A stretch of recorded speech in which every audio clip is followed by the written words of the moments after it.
शोहर को बिल्कुल भी बीवी से दूर नहीं रहना चाहिए। अगर कहीं जाना भी है तो आप बीवी को भी साथ लेके जाएं। बीवी से दूर रहने वाले इस तरह जो है ना वो सालों साल जो रहते हैं वो बिल्कुल भी अच्छी बात नहीं है। एक गैरतमंद शख्स जो है ना वो ये बिल्कुल गवारा नहीं करेगा कि वो बीवी को किसी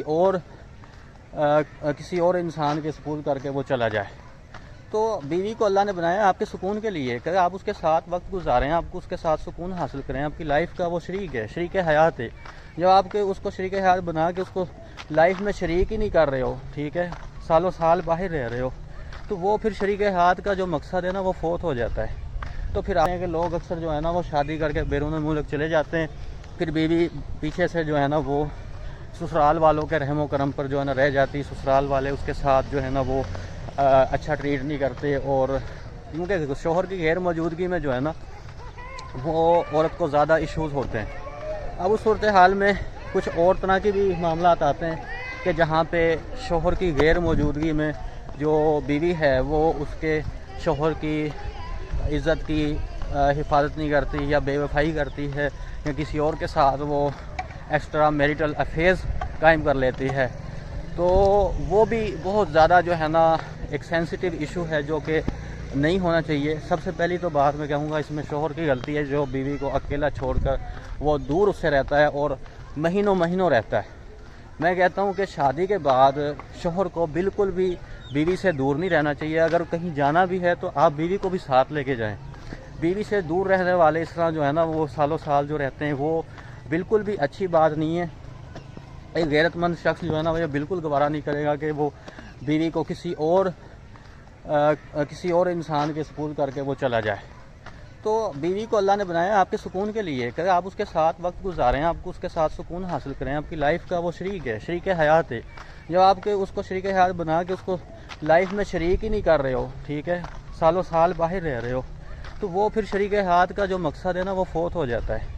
तो फिर आपका रिश्ता जो है ना वो मसाइल का शिकार हो जाता है। फिर आप कहते हैं जी ये मसला है वो मसला है, तो ये जो है ना आप खुद गलती कर रहे होते हैं। यहाँ पर मैं कहता हूँ कि जो शोहर है ना वही ज़्यादातर जो है ना इसका जो है ना वो ज़िम्मेदार है।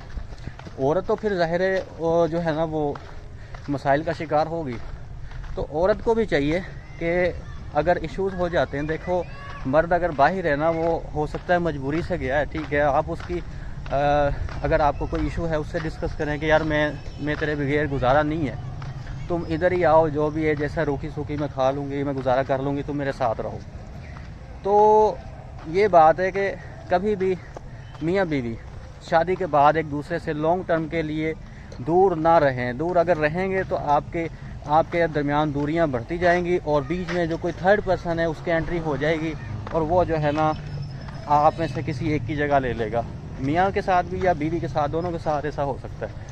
तो इसलिए समझें, रिश्ते को समझें, रिश्ते की अहमियत को समझें, अपने हुकूक और फ़राइज़ को समझें कि मेरा क्या हुकूक हैं दूसरे के और मेरे क्या फ़राइज़ हैं।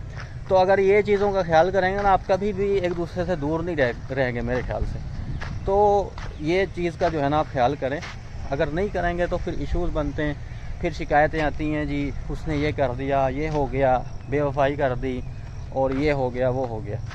तो इसी तरह का ना एक मेरे पास केस आया, आज की बात है कि शोहर दुबई में रहता है। वो कहता है जी मेरी बीवी जो है ना 2 बच्चे मेरे, और बीवी जो है मेरी जो है ना वो फर्मा बरदार नहीं है, वो मेरी इताअत नहीं करती। मैं उसे कहता हूँ तुमने फ़लाँ बंदे के साथ नहीं जाना, फ़लाँ रिश्तेदार के साथ नहीं जाना, तो वो कहती मैंने तो जाना है, मैं जाऊँगी, मैंने नहीं रुकना।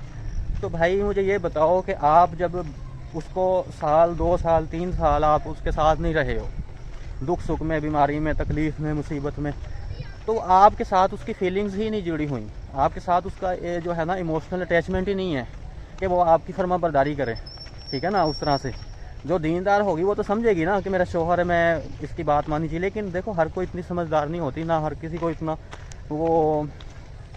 वो होता है समझ के यार मैंने ये मतलब इताअत करनी चाहिए। तो इसलिए देखें सबसे पहला जो काम है ना वो शोहर का ही होता है कि वो बीवी से दूर ना रहे। तो दूर रहने से जो है ना दूरियां बढ़ती हैं। जब आप दूर रहते हैं ना तो फिर आपकी दूरियां जो है ना वो बढ़ती हैं और शैतान बीच में हाइल हो जाता है।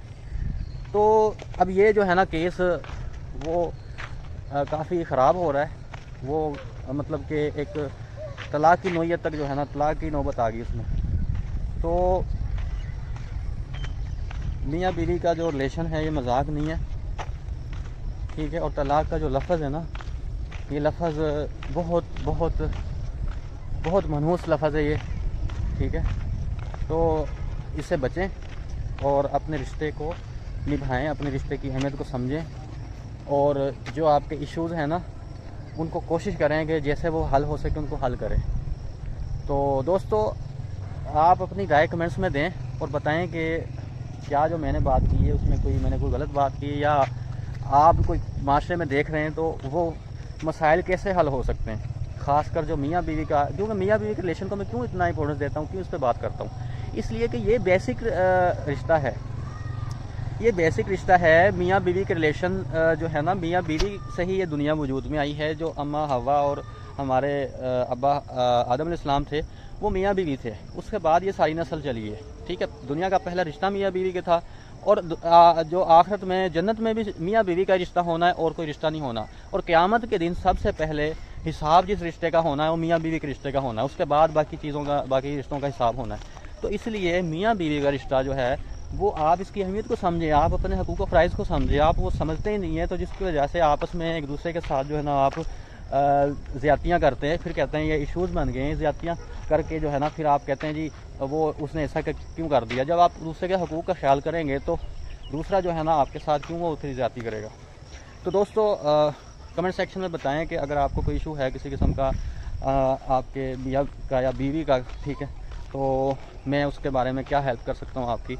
और लीगली भी अगर आपका कोई इशू चल रहा है, किसी कोर्ट में कोई मामला है, अगर वो पेंडिंग है, हल नहीं हो रहा, तो वो भी मुझसे डिस्कस कर सकते हैं। लीगली भी मैं आपकी जो है ना मुआवनत करूँगा। फैमिली केसेस को भी मैं डील करता हूँ, और इस फील्ड में फैमिली केसेस में मैं दिल से काम करता हूँ। मैं किसी मॉनिटरी मतलब पैसे के लालच से जो है ना मैं काम नहीं करता। तो इसलिए आप मेरे से डिस्कस कर सकते हैं। अगर कोई पर्सनल इशू है तो पर्सनली भी आप मेरे से कांटेक्ट कर सकते हैं, ठीक है। तो इंशाल्लाह मिलते हैं जी नेक्स्ट वीडियो में, तब तक के लिए इजाज़त दें। अल्लाह हाफ़िज़।